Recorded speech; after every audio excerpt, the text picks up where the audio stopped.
Chá Comigo, um podcast de Tsering Palder.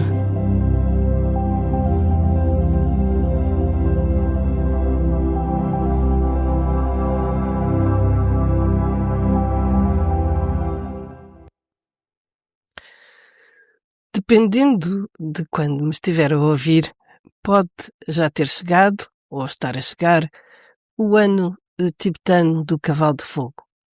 E é por isso que no episódio de hoje eu queria partilhar consigo, algumas reflexões que fiz para mim própria acerca de uma atitude a cultivar durante os próximos meses. Por isso fique por aí, vamos já falar sobre o assunto. Vivemos tempos estranhos, não só pela agitação social, agitação política, agitação de todo tipo, mas neste caso, particularmente, tenho-me confrontado com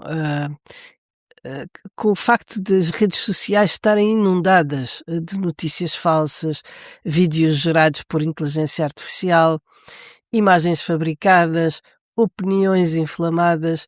Tudo parece urgente, definitivo e, no entanto, é cada vez mais difícil distinguir o que é real do que é artificial, do que é digital, do que é artificialmente criado. Como praticante do Dharma, estou, claro, familiarizada com a noção da ilusão.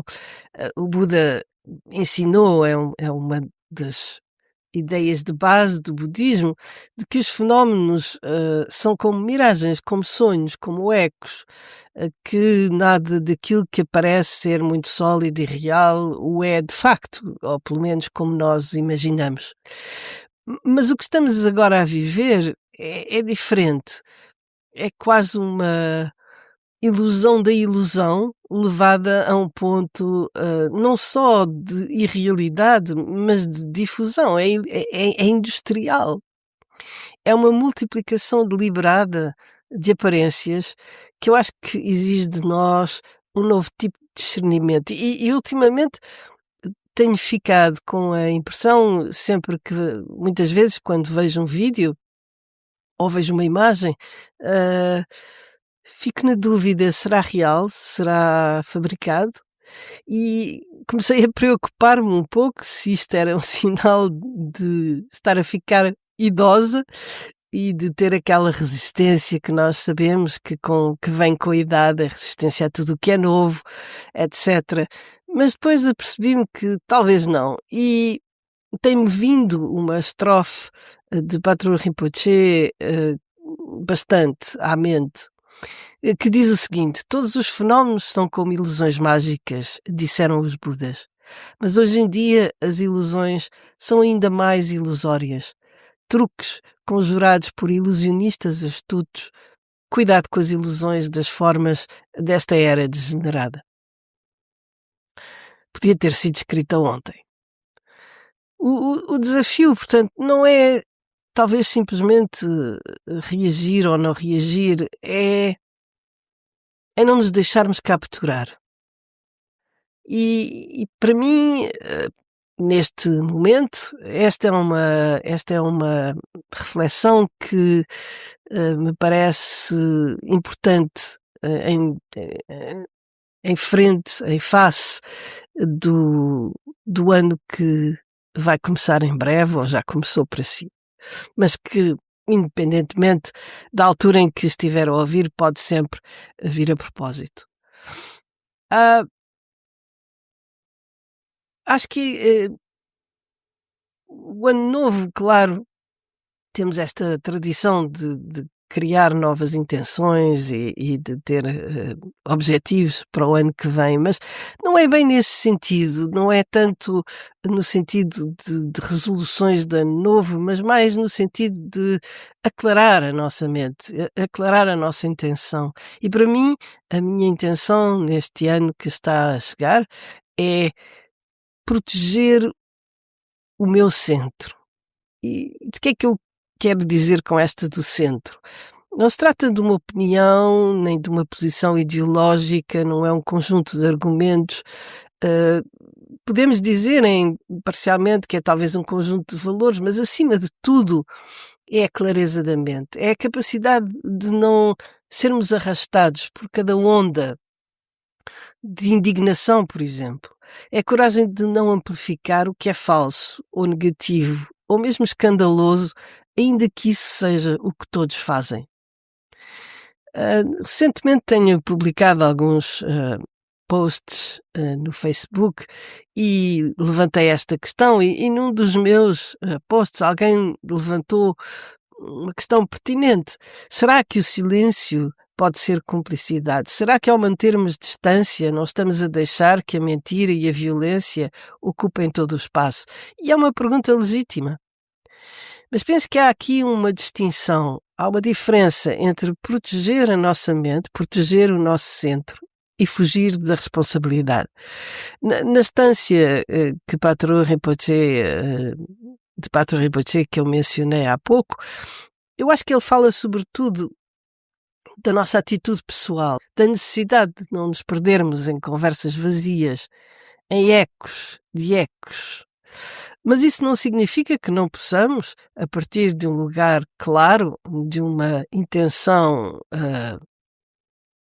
definida, apoiar o que é bom, o que é verdadeiro, o que é construtivo. Talvez a questão não seja se devemos falar ou calar, mas a partir de onde é que falamos, ou a partir de onde é que nos calamos.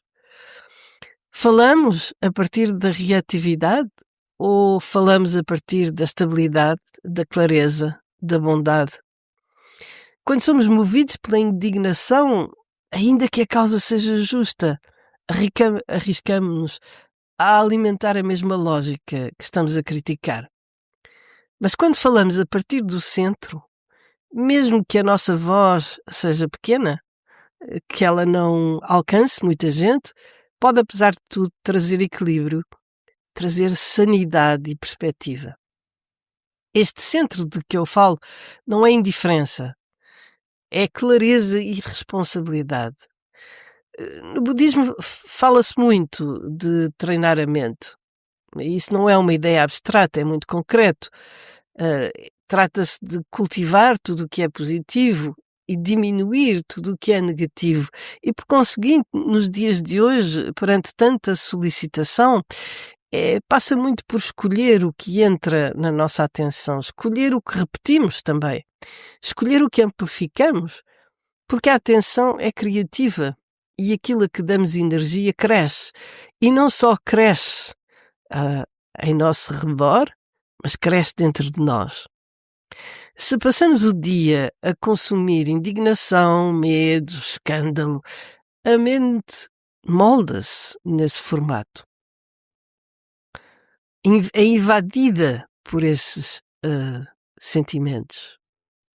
Mas se escolhermos dar espaço ao que é claro, digno, compassivo, também estamos a moldar o mundo a partir desse lugar e estamos a moldar-nos a nós próprios a partir desse lugar. Não se trata de negar o sofrimento, pelo contrário, trata-se de não acrescentar mais confusão à confusão. O centro de que falo é também o lugar da interdependência. É o lugar onde nós reconhecemos que tudo é interdependente e que, por conseguinte, temos muito mais impacto à nossa volta do que aquilo que imaginamos. Muitas vezes pensamos, sou só eu, que diferença é que faz? Não, nunca somos só nós. Tanto o budismo como a física quântica agora fala de interdependência, fala do facto de nós sermos uma rede de interações muito mais do que um indivíduo isolado. E, por conseguinte, é-nos difícil, mesmo impossível, saber todo o impacto, positivo ou negativo, obviamente, que podemos ter à nossa volta. E quando nos deixamos levar pela lógica da divisão, nós contra eles, a verdade contra a mentira, os bons contra os maus, esquecemos-nos dessa interação e identificamos-nos apenas com o indivíduo, com aquele ser distinto do resto que tem medo, que se defende, que ataca. Mas esta não é a melhor solução.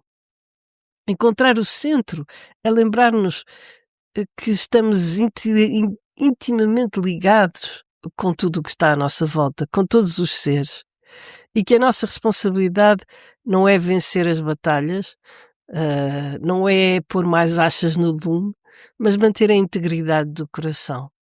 Apelar à bondade em todos os seres, em vez de optar pela lógica da divisão. É aqui que a não-violência começa. Não apenas como uma postura política, mas como uma recusa interior de deixar que o ódio se tome conta da nossa mente. No meio do ruído, podemos escolher não ser eco. No meio da falsidade, podemos escolher não amplificar. No meio da pressa, podemos escolher a pausa. E é este, talvez, o meu voto mais radical para o ano novo. É não reagir automaticamente. É não me deixar capturar pela histeria coletiva. Falar quando for claro que é útil e calar quando for claro que é apenas mais ruído, e já há tanto.